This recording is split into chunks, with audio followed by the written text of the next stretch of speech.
Racism. What a disease. I remember when I went to elementary school, the school was very diverse. A lot of kids from different backgrounds. So the concept of racism was foreign to me. I didn't understand racism. There was never this concept, at least for the most part, this concept of you're from somewhere else, ew. Most kids I knew were curious about kids from different countries arriving. Yo, that's the new kid, where's he from? Bulgaria, Djibouti, cool. That was mostly the reaction I remember with kids around me and myself. I would go up to the kids and talk to them and be like, where you from? Cool, what language do you speak? I wanted to learn the language, I was curious. I would see him eat a certain food and I was like, whoa, that's so cool. And then we'd exchange. So now I'm not saying that there wasn't racism and there wasn't any negative. It wasn't like a utopic school at all.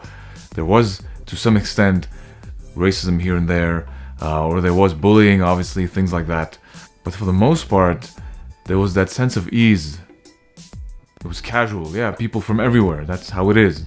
So the very fact of being exposed to all this diversity of cultures and backgrounds made me very comfortable with people who came from different places. It was very exciting to me, it was very curious, intriguing, not scary. The only times I really saw racism was when parents would teach their kids not to hang out with that kid from that background, not to hang out with that one from that religion or that ethnicity. And this is where you'd see kids form little gangs of people who look like each other and push away anybody that was different. It was learned, it was taught.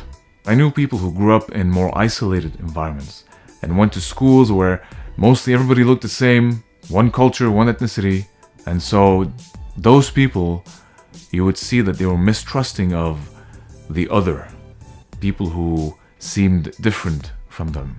So I learned that the problem of racism is isolation, growing up in an enclosure, and the solution is exposure, being exposed to all this diversity.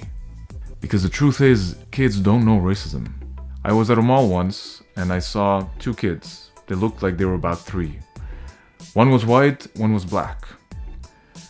I remember the white kid, he looked at his mom when he saw the black kid and said, "It's a baby like me. It's a baby like me." That's exactly what he said. He didn't say, he's different from me, he's black. He focused on the fact that the kid was a baby like him. That's what he saw. He didn't see the difference in skin color.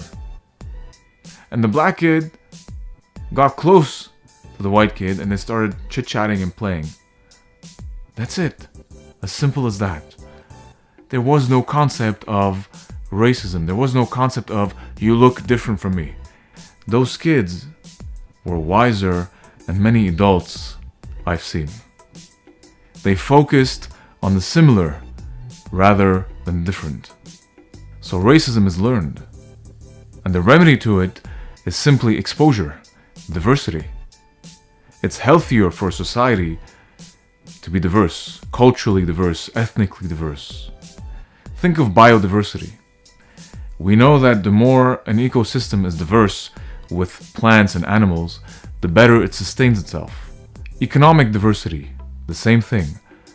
The more resources a country has, the better it sustains itself, rather than depending on a single resource, which is always risky.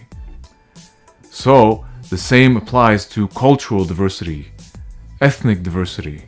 It is healthier for society because every background brings something to this society. And the very fact of being exposed to different cultures, learning a language, traveling, all these things will enrich you and certainly provide something that is beneficial to you. In fact, I find the internet today is a great tool for learning so much about the world. All it takes is a bit of research and not just simply absorbing whatever the media throws at you, because it tends to condition you towards a certain belief. So the point here is to say that racism is a disease born of ignorance, misinformation, lack of information. isolation. And the simple remedy to that is exposure, education. So if we step outside of our enclosure, see what's out there, connect with other human beings, then racism is going to fade away. And we will look at it the same way I looked at it in elementary, where I didn't get it. I don't get racism. It has no place in this world. So there you go, some wisdom and thoughts for the day. Like and share if you believe racism needs to die. Don't forget to subscribe and go check out our comedy cultural web series for Jalican. And of course, thank you for watching.